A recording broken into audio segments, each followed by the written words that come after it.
What's up guys, Mark here, back with another quick video. Today I just wanted to have a really quick chat about fonts and the differences between paid fonts and free fonts, and whether you should be using a font that you can download for free or one that you should buy. I guess I'm seeing a lot of people still using a lot of free fonts in logos, and that's not necessarily a bad thing. But I guess when it comes to a logo, I try to think about what's the purpose of a logo. If my client had to say to me, what's the one thing that's really most important about this logo? What they're probably going to say is it has to be unique. It has to be different to everything else out there. So I guess on one hand, you can go on websites like dafont.com and you can get so many different free fonts. It's crazy. There's so many out there that people have released, which is really cool. So many different styles. But I guess the chances of your design looking like someone else's go up quite a bit if you're using a free font. For example, if I look at logos, I reckon probably like 4 out of 5 of the ones that I look at are using free fonts that I recognize. So if you were to decide, oh, okay, I'm willing to spend maybe $10 to $15 on a paid font, your work pretty much immediately becomes more unique than maybe 80% of the stuff that's out there at the moment, which can be really helpful. Another thing that can be of a concern with free fonts is trending. And so what I've seen with a lot of free fonts, in fact I remember one font called Legend M54, I'll try and get a photo of it in the video. I remember a couple of years back, maybe 3 years ago, this font became super popular. I really liked it as well.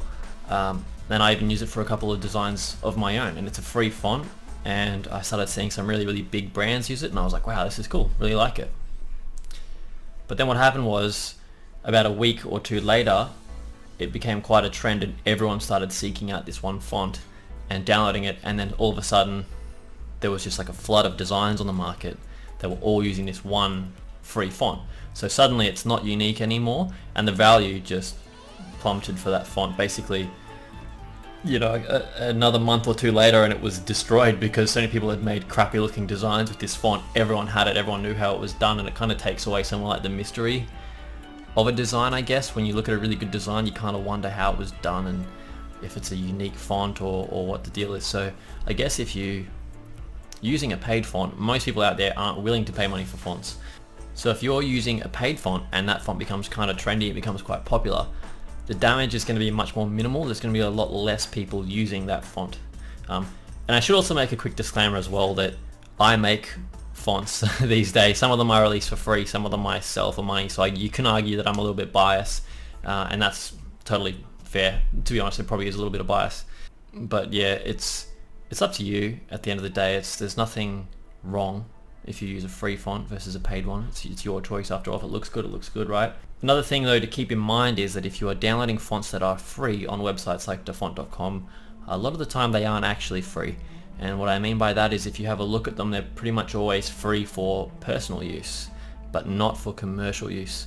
So if you download a font that is free and then you go ahead and use it for a logo, that is a commercial use. And if it does come back to you, that's going to be a big problem. You're looking at some pretty big legal issues there. And I realize that it's a pretty slim chance of that happening, and you know, you could be on the other side of the world to the person who designed it or whatever, but if it does happen, it can be a bad thing. And even if there is no legal issues, someone can still use that to pretty much destroy your reputation as a cheat or a liar or whatever anyway, so it can do some pretty big damage to your business. Another thing that you should keep in mind when it comes to paid fonts is, generally if a font is for sale for money, it's because someone's put a lot of hours into it. And what that means is a lot of the paid fonts that are out there come with a lot of extra bonus features that you don't see in free fonts.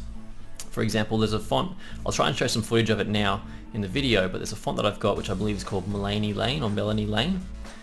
And this font comes with so many additional glyphs, so many alternates. So you could have like a capital, it's a script font, you could have like a capital A or a capital B, and there can be like 5 or 6 different really nice fancy capital Bs that you can pick from, so you can really make your design super unique.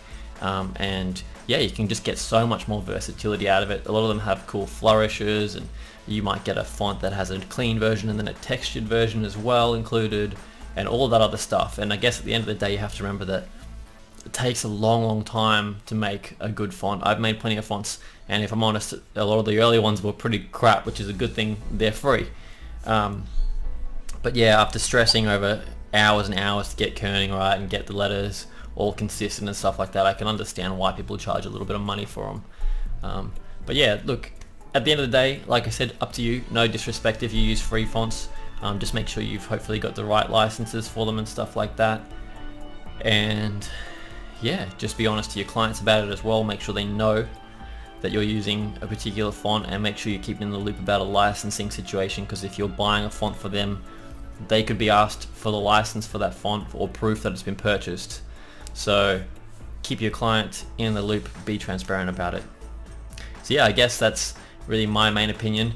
I guess the only other option would be to do a custom font altogether, or lettering or custom type, which again will just make you even more unique, and that's a really good way to get a truly unique logo or design for your client. But yeah, not everyone has time for that, and I completely understand that. So yeah, I guess that's it for me personally. I mean, I mostly draw everything custom anyway, but if I do use a font, it's pretty much always one that I've paid for now. But like I said, I do have a bit of a bias, so by all means let me know your thoughts in the comments. I'd love to hear what you guys do with your clients, and yeah, stay tuned for more tutorials and videos. If you enjoyed this, I would really appreciate if you could give it a like and maybe subscribe to the channel. I know I've said it a couple of times, but because it's quite a small channel, every time I get a new subscriber or a thumbs up, whatever, it's a massive help. So thanks very much, guys, and I will see you soon.